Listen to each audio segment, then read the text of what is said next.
Hey guys, welcome to this video, and in this video I'm going to show you guys exactly how to make your own weighted bases to hold these lovely backdrops down. Alright, so let's get started with your yard of fabric. I'm using the faux leather. It's like insulated fabric. It kind of got like some batting on the other side. The thicker the better, but you're going to need a heavy duty needle if it's too thick. Then you're definitely going to need your heavy duty base plate. I definitely recommend heavy duty base plate and not a basic, so it can be nice and big. Then definitely get you a heavy duty sewing machine. I am using the Singer, got from Walmart. Then you're going to use some all-purpose gravel, and this bag is half a cubic feet, but it's about 50 pounds. So you're going to start out with like lining up your fabric to begin to cut it in at the desired size that you want it. This is actually, for me, it's about 4 yards, so I'm actually cutting it down to size. Now at the fold, I did not cut that. I actually kept it as one piece because that is where I'm going to actually nestle the base plate in. So I'm not going to have 4 sewn sides. I'm only going to have 3 sewn sides. So I'm making my cuts about 2 inches longer, or extended rather, than the size of the base plate, because they're going to be tucked in for the seam, and I want more cushion in there more fabric to kind of give it some cushion. So now I'm just making my adjustments for cutting the very edge, which I call my legs. Again, I want them to be, when I sew it, I want them to be about the same size of the base plate, but I'm just trying to get it lined up so my cut is straight and not real rigid.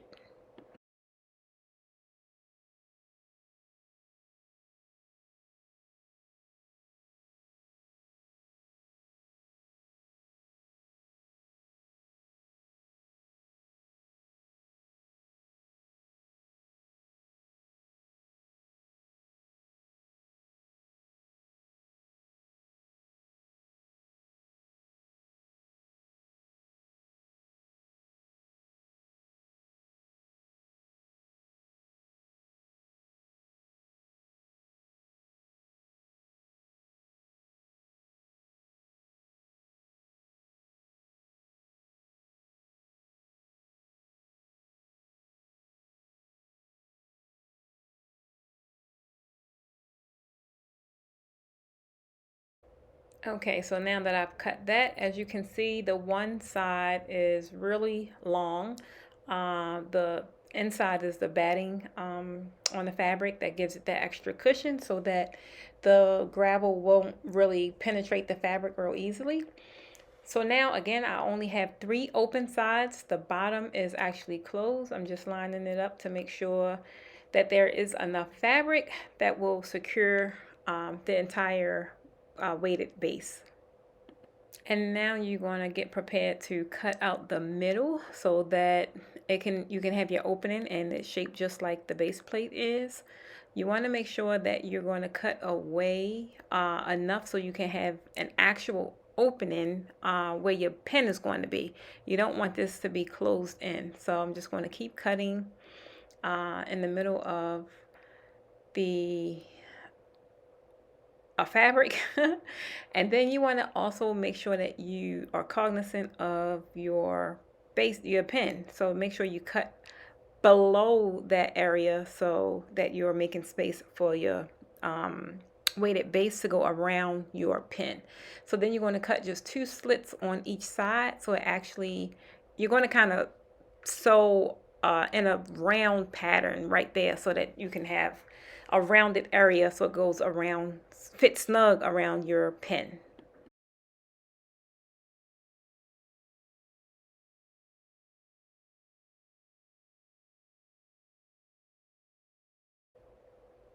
So now I'm just lining my fabric up to get ready to be sewn. I'm turning everything inside out because that is how I'm going to sew it, so that the actual seam is folded inward and you can't really see it once I flip it inside out. So just make sure your fold is exactly like in the middle so that you know, everything kind of lines up the way it's supposed to be. And then I am going to go in about 2 inches from the edge. That is where I'm going to begin sewing my seam. That way it'll be 2 inches from each edge and everything will kind of be even. So I am going in. I do not have a heavy duty needle. I would advise you to get one, depending on, how thick the fabric is that you're using. This fabric, even though that is faux leather, it is like the leather portion is like really, really thin, but the backing, like the actual batting, is nice and thick. So I'm pretty good with the regular needle that I have, since this is a heavy duty sewing machine. But you can still do this with a regular sewing machine. Just I would advise you to get heavier thread and a needle so that your unit doesn't bust open. So let's get to sewing.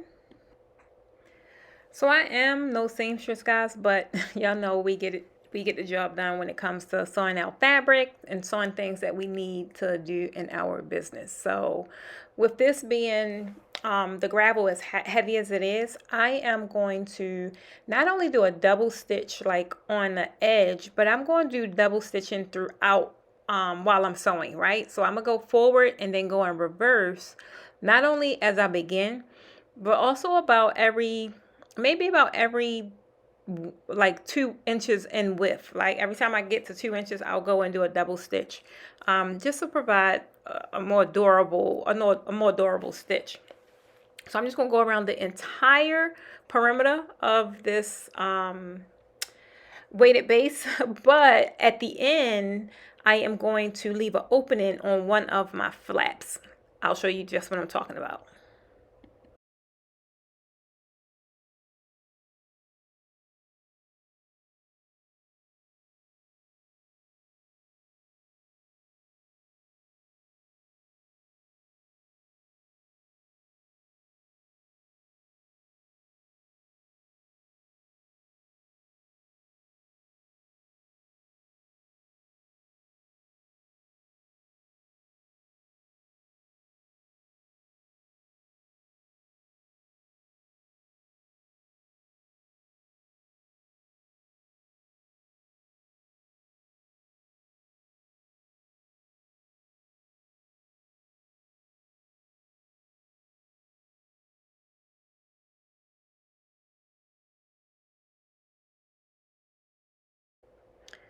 So one side is done. I really just wanted to test it, see how tight my stitching was, and just really how intact that it was before I continue to sew the entire thing, and just seeing if I had to go and do another, another stitch at this point along that way.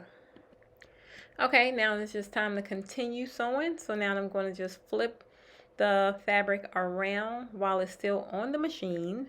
If you're flipping or like rotating your fabric, just be sure that the needle is pierced in the fabric so that you can kind of have free form to kind of just move where you want. I am going to just continuously sew around the entire perimeter until I get to the end part where I'm going to leave a little section open, maybe about a good 6 inches, so I can put the gravel in with my measuring cup.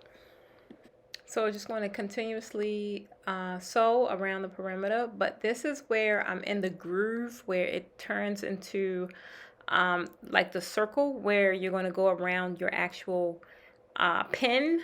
So you kind of got to sew a little bit, rotate, sew a little bit, rotate, unless you're a really good seamstress and you can kind of just continuously go.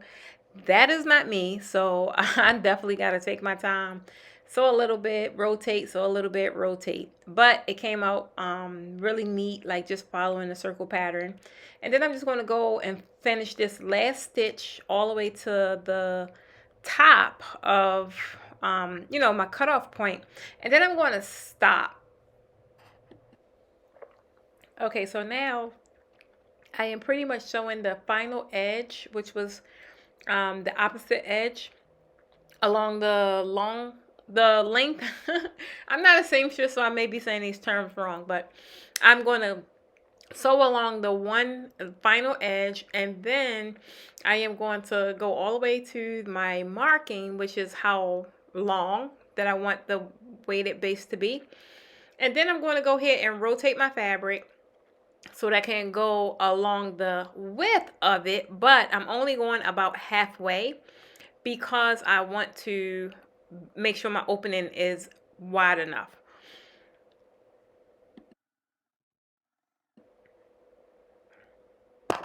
So once I get to where I kind of want to stop stitching, again, I'm going to go and do a double stitch so that it doesn't bust open. And then that is it. It's time for me to turn this baby inside out.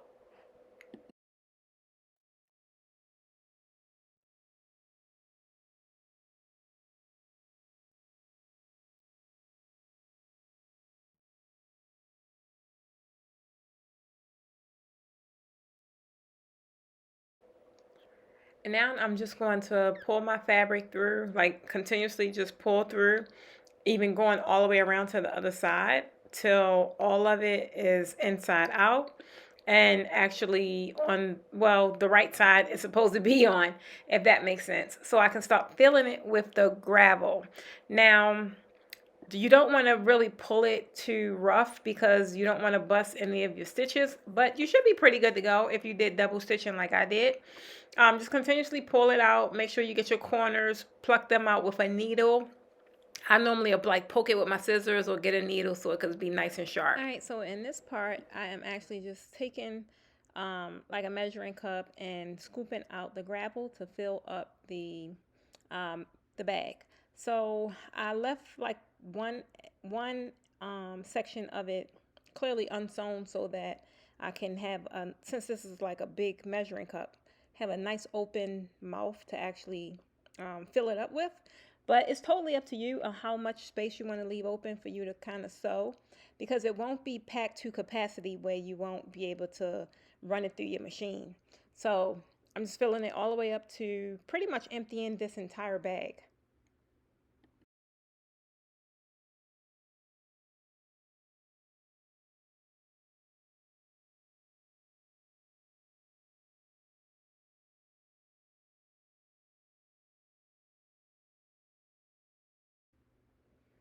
Then once I get like all of it in there, I don't really want to fill it with no dust. So I'm leaving like the dust particles in the bag. I'm not going to just dump it all in there.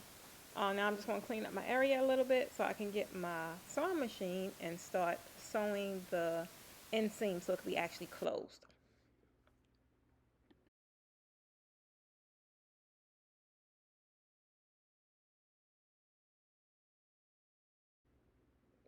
So again, I'm not really looking for a perfect stitch or a pretty stitch. I really just want it to be nice and tight and stitched like a couple times. So clearly when I first begin the stitch, I'm going to go back and forth quite a few times. But right now I'm just trying to make sure I got things lined up so it can be as straight as possible. Then of course I gotta get my chair so I can get comfortable. All right, so now I'm just pretty much like lining things up, and I'm going to go in.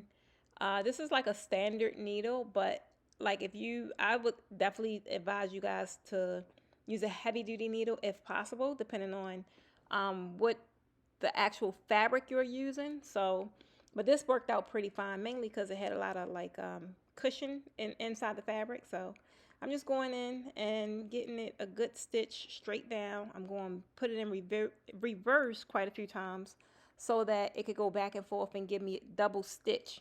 Now I'm not only doing the reverse on the beginning and the ending of the seam, I'm actually doing it throughout the entire stitch, just so it can have like extra extra stitching so that it doesn't come loose, because this is really heavy.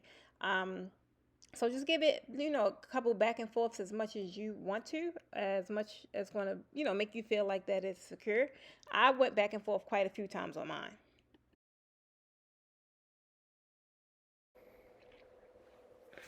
So you just want to be sure securing your stitching, double stitch, triple stitch, whatever it is you feel you need, especially at the very end, because any small opening could really have a lot of loose gravel come through. After that, you put your sewing machine up, get your base plate, and kind of test things out. I love this weighted base because it's not as bulky and it's really heavy. It's 50 pounds. So if you guys found this video to be helpful, definitely hit that like button. Throw some comments if you have any questions in the, if you have any questions, throw some comments down below, and I'll see you guys in the next video.